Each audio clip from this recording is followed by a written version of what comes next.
Welcome to Spaghetti Shootout. Got a good one lined up for you. Mark trails Ryan with an overall record of 3-6.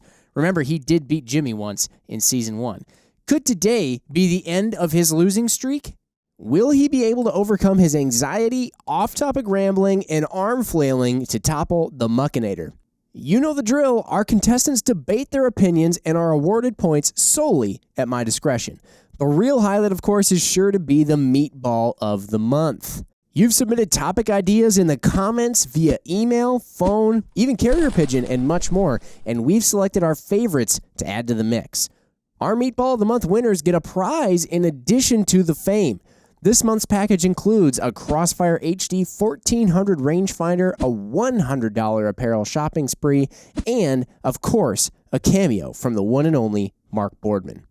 And that is it, everybody. It's time to exit the Caveat Corral onto our main street for the big shootout. All right, everybody, let's get this thing started. You know who we got here. It's Mark and Ryan. Mark, I think I'm going to have you go first. I feel like, oh dear. I feel like that's a bit of a consolation, if you will, being that last season you really tanked a little bit. And it wasn't even so much, I feel like the term tanked implies that you were sort of on an upward trajectory and then you sort of fell off. It seemed like it was almost from the very get-go. Pretty much a downward spiral from the go. Yeah. Right. So let's see if we can turn that around, Jim. Let's see. You're going to be starting first. Our topic number 1 today is, boy, it's a bit of a long one. If you got your spectacles out, you might be able to read it up there on the screen. What hunting skill would your opponent use to attract a member of the opposite sex? Describe the characteristics of the person your opponent is capable of attracting. This one's from C and JB. Oh. All right, Mark, are you ready? Doesn't matter if you're ready or not. I'm just going to start it. Okay. Begin. All right, Jim. Although frowned upon in our modern dating world, I think my cohort over here, not my cohort, counterpart, opponent, would use spot and stock. Like I said, although it's not maybe really popular these days, and for good reason, I think he does find it effective, and a quick background check will back me up on that. Now, okay, that's all lies. I don't mean any of that. I've met, hey, I'm just telling the truth. Oh, now we can't tell the truth? Lies. I've met Ryan's lady. She is lovely. She is like a mountain wildflower, absolutely brilliant, and very nice. So I think he could actually attract a very nice lady because I've seen her. Okay. Little couple twists and turns there, huh? Yeah. I don't like to be mean, Jim. Breakneck, if you will. I was actually really appreciating the direction that you were taking because now it's my turn to go, right? 7, huh? All right, go. Quite simply, Mark's paying for an outfitter when we get down to it. So it's a guy in an outfitted situation. Mark's going in there. He's going to let somebody else do the work, locate the... What's for breakfast? Right, exactly. And pretty much Mark's driving in, probably in a sedan or a minivan of some kind. He's getting picked up. He's got new tags on all his gear. Guide and outfitter is going to take care of the dirty work. Mark's simply the trigger man. There's a grip and grin, and that's the end of it. I mean, you missed a couple things. All of my gear is brand new, never used. I said that. There's still hang tags. Oh, you said they still got the tags? Now, Oh, okay. I'm glad you're finally Catching up here? Yeah. Yeah. Like I said, what's for breakfast? And we don't have to get up early, do we? Probably not. Perfect. You know, I'll say this, though. I've also met your wife, and she's a delightful lady. You're a good husband and father. Thank you. Bingo. Wow, there's an awful lot of sportsmanship in that first round. You guys are making me uncomfortable. It's almost that was really like, good. What's going on here? It was a really good burn, We're man. best friends. The fact that he just pulled that out, it's unconventional today, spot and stock. Yeah, I get it. I know. I awarded points for it. What are you guys doing? Hey, you know what? What happened in the off season? Go back to hating each other. All right. We don't. That's the problem. You will by the end of this episode. Topic number 2. Thanks, C and JB. It's good. That was a good one. That was very creative. The next one comes from Dave S. Hey guys, huge fan of the show. My question for you is, who would you consider to be a better hunter and outdoorsman? A rifle hunter or a bow hunter? Thanks for the great content. So this isn't between you two. It's not Okay. like a of you two Yeah. who is a better hunter. I actually had to think about that for a second. Right. myself. That was going to be my clarifying question. Are rifle Well, that's an hunters easy answer. better, or are bow hunters better? Ryan, Mark started last time. You're going to start this time. Please begin. I suppose it depends on whether or not we're looking at the kill tally. If we are looking at the kill tally and making that or giving that the precedence on who the better hunter is, I'm going to yield to the rifleman as the more effective and better hunter, just simply because they'll have more opportunity to do it. Now, if we're looking at fundamentals of woodsmanship, if we're looking at the ability to spot and stalk, hats off to you, Boardman, I think we're going to probably have to give it to the archer because he or she is going to have to sneak in closer, be very mindful of wind, be very mindful of sound, terrain, etc., in order to get to a distance close enough to effectively thread an arrow through whatever it is that they're hunting. And I think that is an important thing. I personally use a rifle because I like to get one. My Lord, Ryan, we share the same brain. I was going to say all the exact same things. As people often say, where rifle hunting ends, bow hunting begins, and that is very true. But I myself do like to get one, and that's why I oftentimes pick up the rifle. But there is no mistaking the skill that it takes to bow hunt, to get in tight, to play the wind. Every aspect is elevated, and I give the nod to the bow hunter. So, Ryan, I mean, we have some time left here on this one. I'm curious that you said the overall kill tally. I suppose that has to be in recent history, because if you go back in history, I feel like the kill tally on bows is going to outweigh that of Well, I don't know. rifles, So don't you think? if we look at market hunting specifically, if we look at what we were able to do to, say, waterfowl, for example, I bet we decimated waterfowl and bison herds. I'll tell you what decimated the bison herd. Well, yeah. It's We've the had Sharps rifle. There's the Sharps. We've had rifles for a while, and I think we made up for lost time. Good points from both of you there at the end. God, you took my whole thing. sorry, the whole thing bud. was gone. Yeah. You made do with leftovers, Barely. basically. Yeah. You got some points. And you're only down one going into round 3. That's impressive. I don't like riding in your wake, you know? You know, sometimes You just riding in the wait- wake is a good thing. You You just can go wait till wake I hit the surfing. afterburners, buddy. Just, whoa! Well, let's move on to topic 3 here. Who's this one? Robert S. Thank you, Robert S. If you saw a complete stranger pop open their gun case at deer camp, what rifle and scope combination would impress you the most, both favorably and negatively? Keep it realistic and not outrageous. I don't know about that last sentence. I don't know if how will. you do I think- both. Yeah, it's because, you know, if somebody pops, I think you can get a little outrageous with this. Okay, but somebody pops open their case at deer camp. What rifle scope combo is just going to knock your socks off? Mark, you're starting this round. Please begin.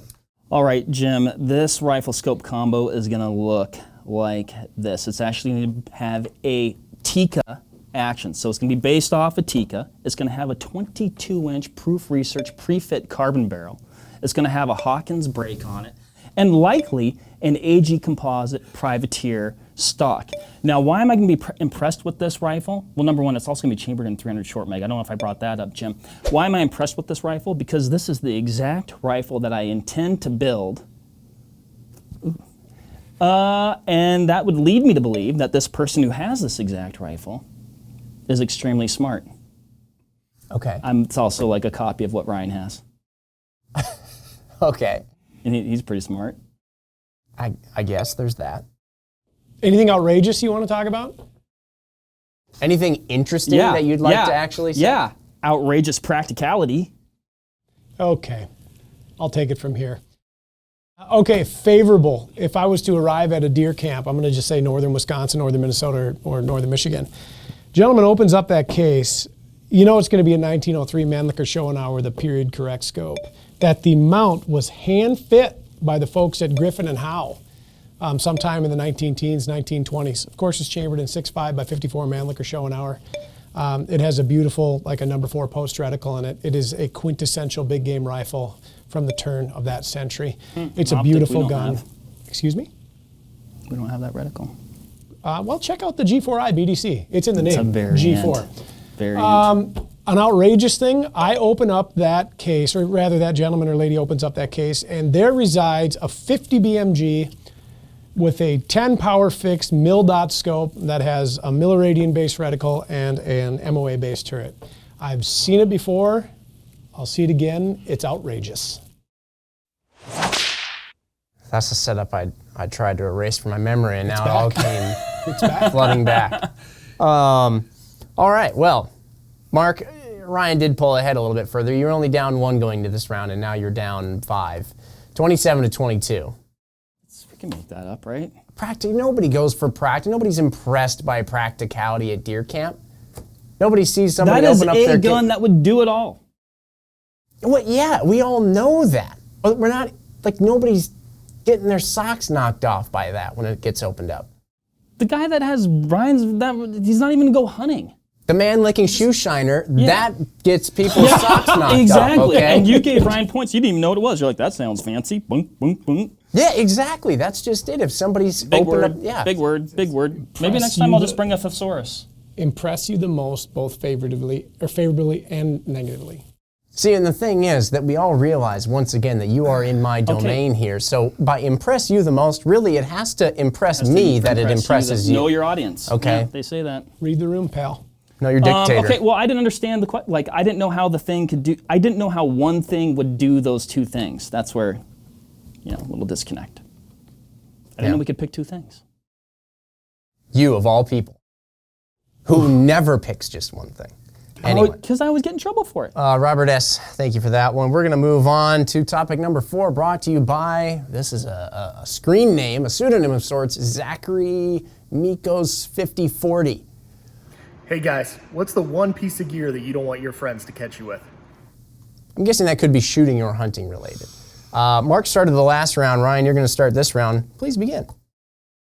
Ooh, that's a tough one.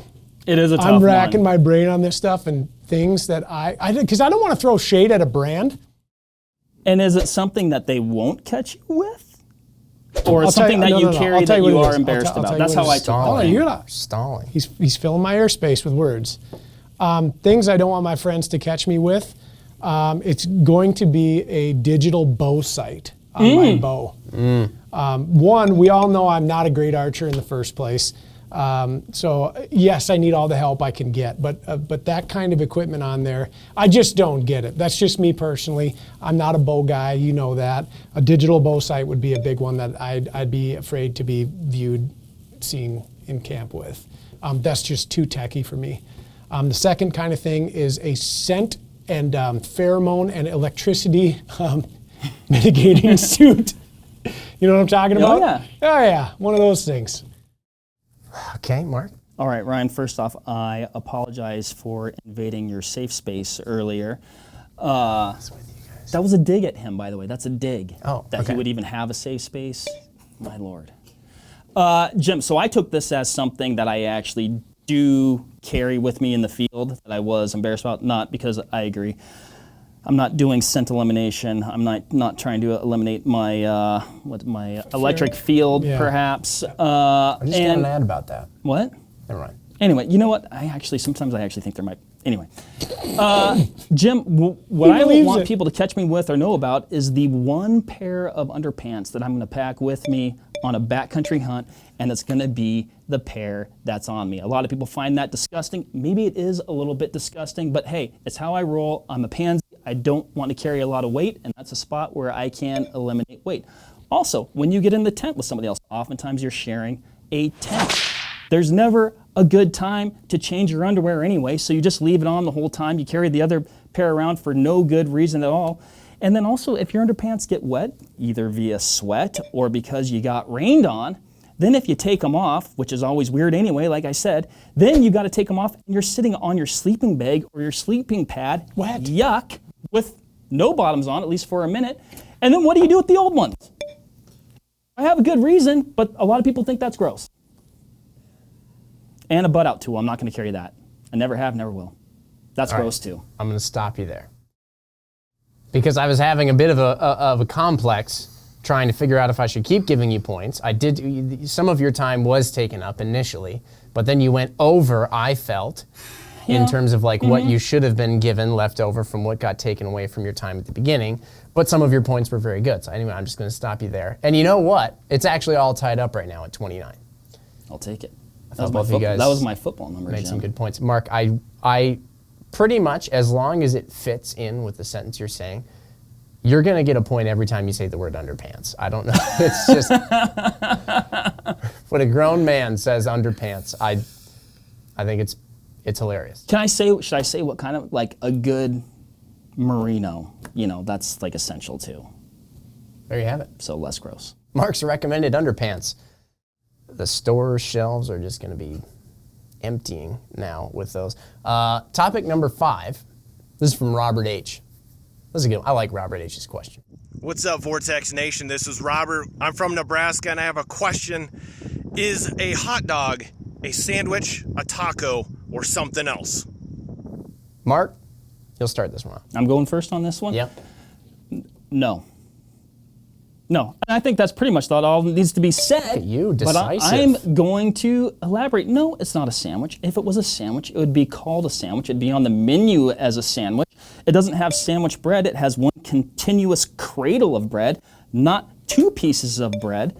The word sandwich, when you break it down, sand meaning 2, wich meaning apart. Hot dog's not a sandwich. That was an amazing breakdown of the etymology of the word sandwich. Yeah, that's all I got. It's not. It's a tubular piece of meat. All right. Ryan, what do you have to say about this? Well, just to be a contrarian, Jimmy, I'm going to tell you, yes, a hot dog is a sandwich, and here's why. Let's say that you were an alien and you came to Earth. You spoke English, I like the alien. and you're touring around trying to get a lay of the land and a feel for everything, right? You're introduced to the Subway Sandwich Company, okay? At which you can get a couple of sandwiches by definition. By the way, one continuous piece of bread, never split and separated. Subway sandwich, by the way. So there's a point for hot dog buns Maybe being they're doing sandwich it wrong. bread. Yeah, Interesting maybe. point. You can get a seafood sandwich, which is shredded tuna, which is not in any form that we would otherwise characterize your sandwiches by. You can get meatballs. A meatball sandwich. Yep, on the pieces of bread. Hey, you know what? No, Is stop there talking. a, It's my turn to talk. Well, I've got something to say. Here's the deal. You're walking around this alien and you're familiarizing yourself with things of this culture. And you are then taken from Subway sandwich to Chicago and somebody hands you a Chicago dog. By everything that you have seen thus far, you have a meat product with some sort of sauce or condiment between 2 pieces of bread. You say, oh, this is an interesting sandwich. So, Ryan, there's an interesting word that you kept using, and I wanted to interject throughout. Sandwich. And nobody says hot dog sandwich. And I would be so embarrassed for your little alien friend to be walking around Earth going, good sandwich, and he looks like the absolute idiot because it's not a sandwich. That's not the point of the argument, Mark. The point of the argument is the hot dog a sandwich? No. And by the definitions that we have laid out, bread, meat product in the middle, some sort of condiment or sauce. Well, the next time I go to the grocery store, I'll look for hot dog sandwiches. Won't find them. Great. You send your runner to the grocery store to pick up your hot dog sandwiches, by the way. Yeah. All right, pal. I don't know what to do right now. You guys both had some really good stuff there at the end. You're literally tied right now. I'll take that. Did you have a hot dog today? I had 2 of them. I'm going to ask you No, guys, but if I did, it would just be called a hot dog, like yours. I'm going to ask you guys a question. I'm going totally, there's not a script here. You're ever. going rogue. I'm going rogue. There's no script. I'm going off the not script. This question comes from Jimmy H. Maybe related to Robert H. I don't know. Very nice guy. We're going to stick with the hot dog thing, condiments and of that nature. Though, is ketchup a sauce? Mark, would you like to go first? You guys, there's no time. I'm just going to, if you go too long, I'm just going to tell you to stop. I'll start. You go. Yes, ketchup is a sauce. And here's why. Sauces are comprised of many parts of things put together, melted, heated, and mixed into mostly a liquid, right? Now, it's a rather viscous liquid. There's no question about that. right? But it is nonetheless a liquid. We wouldn't classify this as a solid or otherwise. Ketchup, tomato, vinegar, some salt, some sugar, emulsified, heated, and cooked down until you get this rich, thick, creamy red sauce. It's sweet, it's tangy, it's got a little bit of salt. I know that you like salt. And yes, ketchup is, in fact, a sauce.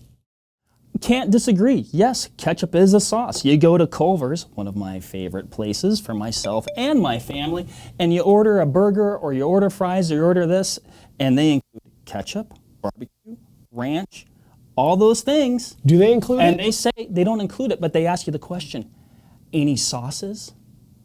And that's because they are, in fact, sauces. That's a good point. I liked Ryan's point more. Well, because he had more time. Like, he got to go first. There was, what do you mean? I just said there was no time. I just told you that if you went too long in my own head, I'd tell you to stop. I didn't tell you to stop. I mean, there's really not that much to talk about. It's a sauce. Plain and simple. That's right. You put it on your hot dog. Or your sandwich. When's the last time you put ketchup on a sandwich? Is a burger a sandwich? Is a burger a sandwich? No, it's a burger. What about a chicken sandwich? That would be a chicken sandwich.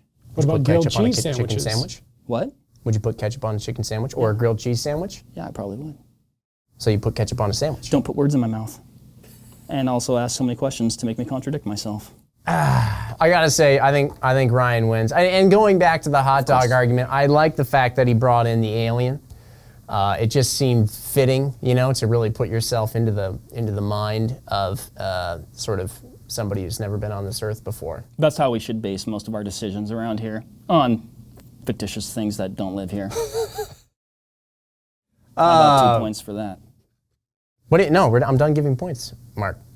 47-45. Unbelievable. At the end of a bit of what's the word? Non-traditional ending to Spaghetti Shootout.